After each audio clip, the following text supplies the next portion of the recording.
اعوذ باللہ من الشیطان الرجیم بسم اللہ الرحمن الرحیم السلام علیکم ورحمۃ اللہ وبرکاتہ۔ طریقہ محمدیہ کی مشہور کتاب رضا الہی اور جنت کا راستہ ہم پڑھ رہے تھے، تو چلے شروع کرتے ہیں۔ ہم دوسری شرط کیا ہے؟ سوال دوسری شرط کیا ہے؟ جواب عقیدہ اور ایمان کا تعلق انسان کے دل اور دماغ سے ہے، جسم سے نہیں۔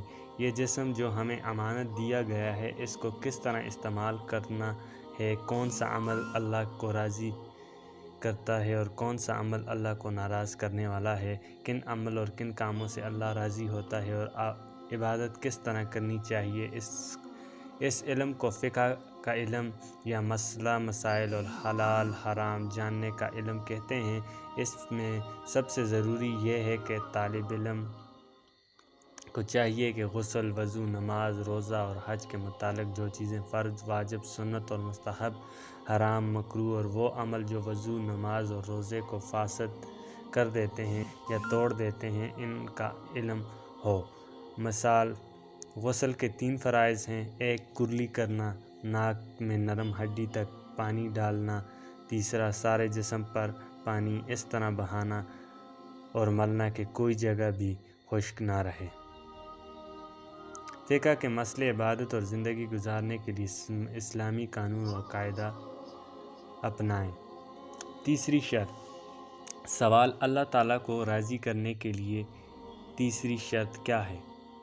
گزشتہ برے اعمال کی تلافی۔ جواب، یہ تو بہت اچھی بات ہے کہ انسان کو آئندہ زندگی میں اللہ تعالیٰ کے احکام اور رسول حضرت محمد مصطفیٰ صلی اللہ علیہ وآلہ وسلم کے طریقے کے مطابق گزارنا چاہتا ہے، لیکن اگر گزری ہوئی زندگی میں طالب علم نے اللہ تعالیٰ، رسول حضرت محمد مصطفیٰ صلی اللہ علیہ وسلم، اپنے نفس اور دوسری مخلوقات کے حقوق ضائع کیے ہیں یا ان میں کوتاہی کی ہے تو ان کو پورا کرنا اور ان سے معافی طلب کرنا ہے۔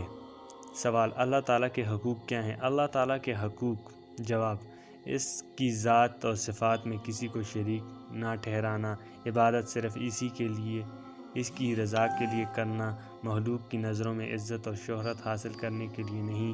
تیسرا، نماز جو بالغ ہونے کے بعد قضا ہو چکی ہیں ان کو ادا کرنا اور توبہ کرنا۔ 4 روزہ جو قضا ہو چکے ہیں یا توڑ دیے ہیں ان کو شریعت کے مطابق ادا کرنا اور کفارہ دینا۔ 5 پچھلے سالوں کی زکوٰۃ کا حساب کر کے ادا کرنا۔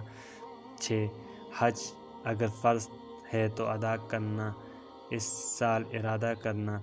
7 اگر کوئی منت مانی ہے یا کوئی وعدہ اللہ سے کیا ہے تو اس کو پورا کرنا اور قسم کا کفارہ دینا اگر پوری نہیں کی۔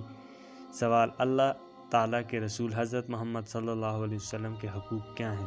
حضرت محمد صلی اللہ علیہ وسلم کے حقوق۔ جواب، حضور اکرم صلی اللہ علیہ وسلم پر کامل طریقے سے ایمان لانا۔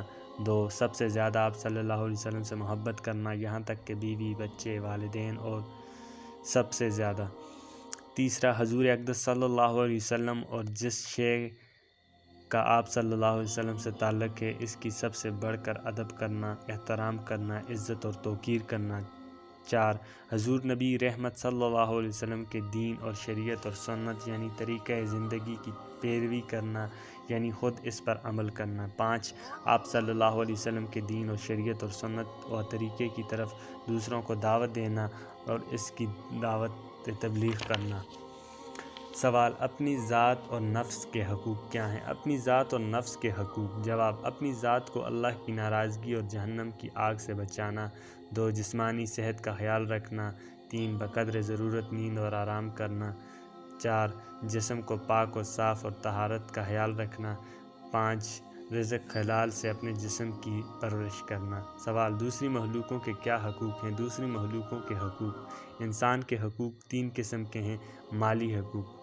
نمبر 1 مالی حقوق ہیں۔ مالی حقوق مال اور دولت کے متعلق ہے۔ اگر پچھلی زندگی میں ناجائز طریقے سے کوئی مال حاصل کیا ہے، چاہے وہ زمین ہو، پیسہ ہو، مکان ہو، چاندی ہو، سونا ہو، تو یہ مال مالکان کو واپس کرنا ہوگا اور اس سے معافی مانگنی ہوگی۔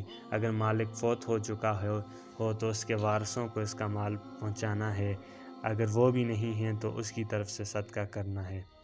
2 جانی حقوق۔ اگر ناحق کسی کی جسم کو نقصان پہنچایا ہے یا قتل کیا ہے یا ذہنی یا جذباتی طور پر کسی کو ناحق دکھ پہنچایا ہے تو اس سے معافی مانگنی ہوگی۔ 3 عزت کے متعلق حقوق۔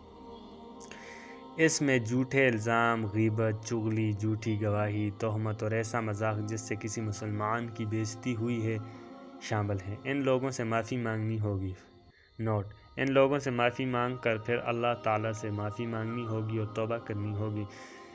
2 اگر جانور، پرندے یا کیڑے مکوڑے پر ظلم کیا ہے یا ناحق قتل کیا ہے تو اللہ جل مجدہ سے معافی طلب کرے اور توبہ کرے۔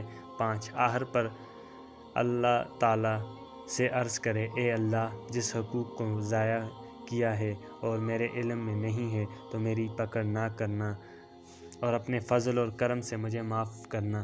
اللہ تعالیٰ اور بندوں کے حقوق کے متعلق ایک اہم مسئلہ۔ بالغ مسلمان کے لیے ضروری ہے کہ وہ اپنی وصیت لکھ دے کہ حضرت ابن عمر رضی اللہ عنہ سے روایت ہے کہ رسول صلی اللہ علیہ وسلم نے ارشاد فرمایا: جس کسی مسلمان کے پاس کوئی چیز ہو جس کی وصیت کرنی ہو تو یہ بات جائز نہیں کہ 2 راتیں گزر جائیں اور اس کی وصیت اس کے پاس لکھی ہوئی نہ ہو۔ صحیح بخاری۔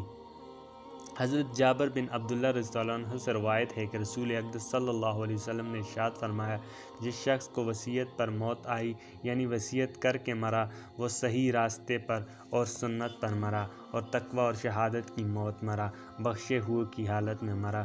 سنن ابن ماجہ۔ وصیت میں یہ لکھے کہ اس پر اللہ تعالیٰ کے کون سے حقوق ادا کرنے باقی ہیں، مثلا نماز، روزہ، زکوٰۃ، حج وغیرہ، اور ساتھ ہی یہ بھی وصیت کرے کہ اس کے مال میں سے شریعت کے مطابق حصہ نکال کر فدیہ کر دیا جائے۔ بندوں کے ساتھ جو لین دین ہے اس کے متعلق بھی تفصیل لکھ دے، کسی کے پیسے دینے ہیں اور کسی سے لینے ہیں، اگر کسی سے معافی طلب کرنی ہو تو وہ بھی لکھ دے۔ اس کے بعد اپنے متعلقین رشتہ داروں اور اہل و عیال کو دین و سنت پر قائم رہنے کی، دنیاوی زندگی سے دھوکہ نہ کھانے اور اللہ جل مجدہ کی رضا حاصل کرنے کے متعلق نصیحت کرے، جس طرح گویا ایک مرنے والا آخری نصیحت کر رہا ہے۔